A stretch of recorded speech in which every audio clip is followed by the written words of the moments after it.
Tired of website visitors leaving without a word? Let's turn your Kvcore website into a lead-generating machine by adding a chatbot in just a few simple steps. First, you'll need to choose a chatbot provider that integrates well with Kvcore.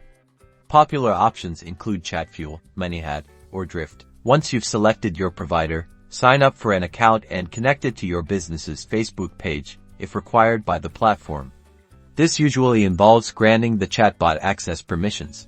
Next, design your chatbot's conversation flow. Consider including greetings, frequently asked questions, and lead capture prompts like asking for contact information in exchange for valuable resources or assistance. Now, in your Kvcore dashboard, navigate to the website settings section.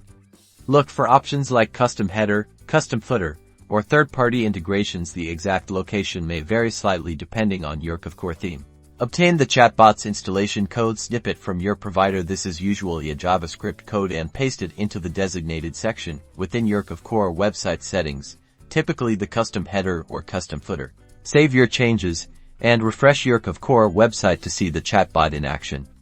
Test it thoroughly to ensure it functions correctly and provides a seamless experience for your visitors. Congratulations! You've successfully integrated a chatbot onto your Kvcore website, paving the way for increased engagement, lead capture, and ultimately, more closed deals.